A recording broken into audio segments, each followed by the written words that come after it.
Vatsinpana etny pasteur Ratovelo Roger.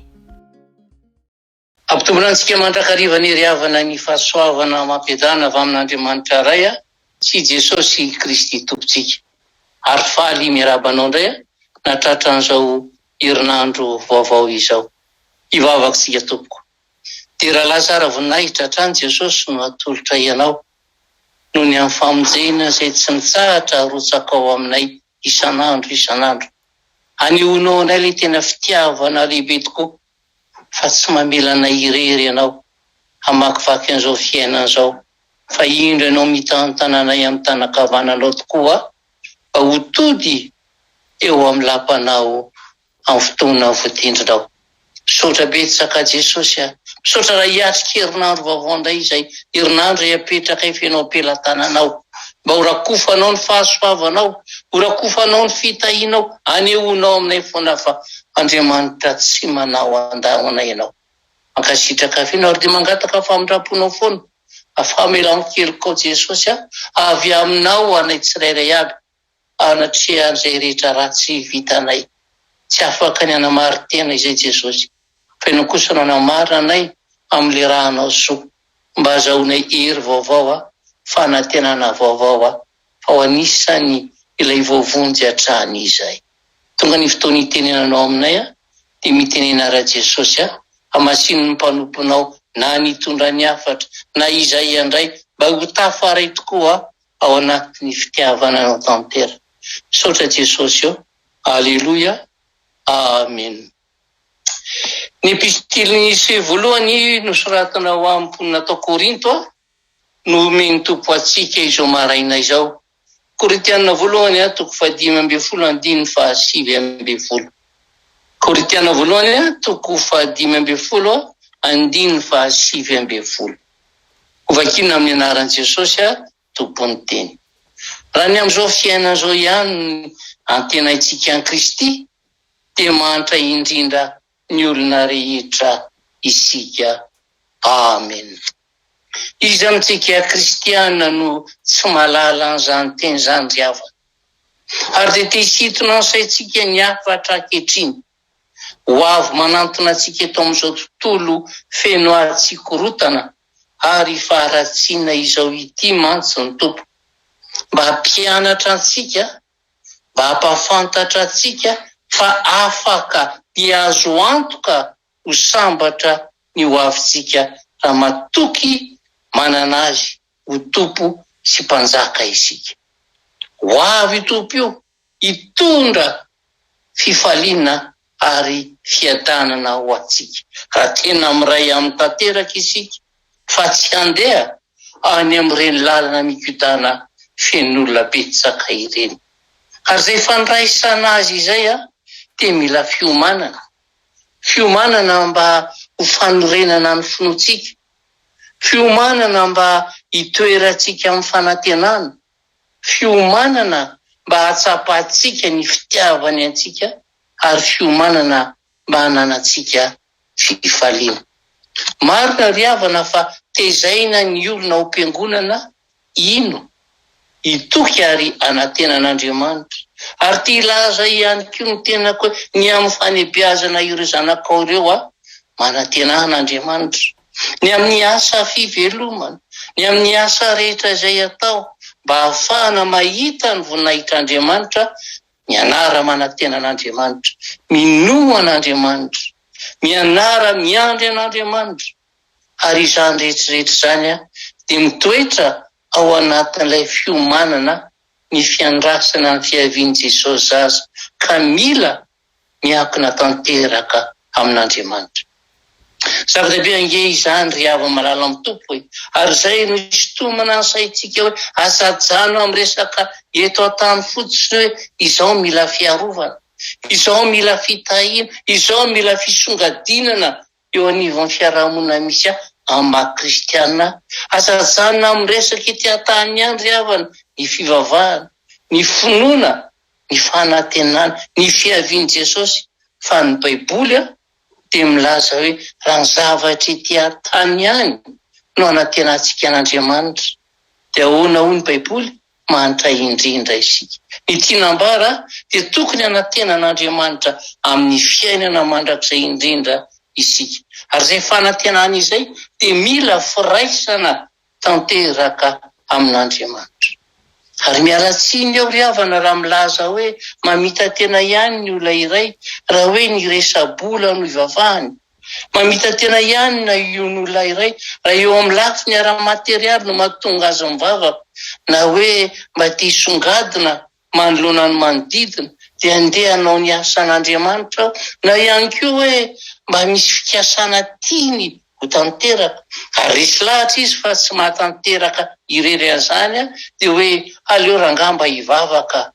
Milaza amintsika ao ry havana fa mamita tena ihany izany fa ny Baiboly dia manambara tsara hoe manantenan'Andriamanitra ity tany ary manantena ihany koa azy amin'ny fiainana any an-danitra.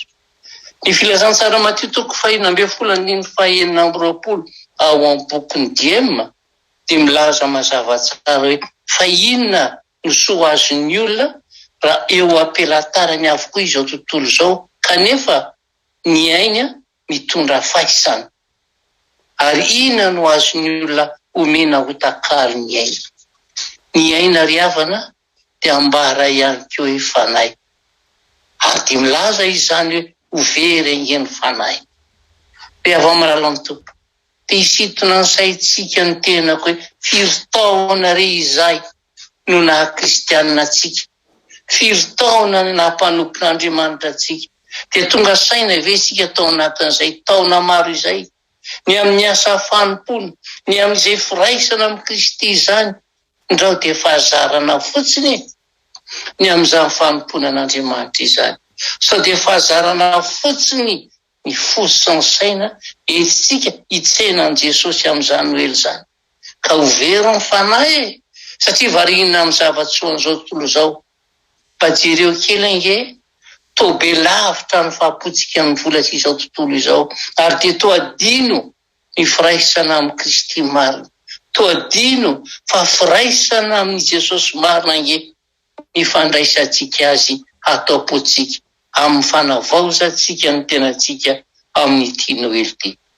Mampatahotra ny fitsarana ry havana hoe 20 taona no nandrarika nitondrako anarana kristianina, fa mba tonga saina avy ao ny amin'izay firaisako amin'ny Kristy izay ka navita nandeha nijoro vavolombelona, navita nandeha tamin'ny anaran'ny Kristy tahaka ny Paoly apôstôly, nitoetra tamin'ny fahamarinana rehetra satria rehefa niantso nifidy antsika Andriamanitra tao amin'ny Kristy Jesosy dia vokatra no andrandraina, fanahy voavonjy no andrandraina, olona masitra karapanay no andrandraina, ary miankina amiko sy aminao izany. Ary izay ingeny mahatonga an'i Jesosy ilaza tao amin'ny boky Matio teo hoe tandremo hoe ndra ho azonao izao tontolo izao nefa very ny fanenahinao. Ndra mandeha ara-pahazarana fotsiny ka mivezivezy ilay fanahy sarobidy ahanoanao. Tsarovy ry havana fa fahasoavana tsy azo pesipesena, tsy takatry ny saina ary tsy voavidy vola aman-karena izany firaisana amin'ny Kristy Jesosy izany dia isika ho aminy ary izy ao amintsika. Tsy mbola tara isika ry havana raha mbola nisy lesoka tamin'ny lasantsika, tsy mampaninona raha lasa danja isika tamin'ny lasa, tsy maninona re raha misy fahazarana tsy nahomby tamin'ny lasa, tsy maninona raha mbola variana tamin'ireo haren'ny tany isika teo aloha. Samy efa nandalo samy efa victime tamin'izany avokoa ange rehefa tao hoe kristianina, nefa rehefa natsapa fa tsy lahana mitondra makany amin'ny firaisana amin'ny Kristy ireny fahavarimarinana sy fahazarana ivelany ireny, ka vonona miverina tanteraka amin'Andriamanitra ary tonga firaisana amin'ny Kristy marina ianao dia iseho amin'ny kery amin'izay izy, iseho amin'ny famantarana amin'izay izy, iseho amin'ny fahagagana amin'izay izy, ary eneo ny fitahim-panahy amin'ny alalanao ho famonjena ny fanahin'olona maro izy, ary dia ho hitanao amin'izay ny mahasamihafa ilay kristiana ara-nofo taloha sy ilay kristiana ara-panahy manana fiavaozana firaisana ao amin'ny Kristy Jesosy ary dia tena kalaza ny noely marina ianao amin'izay.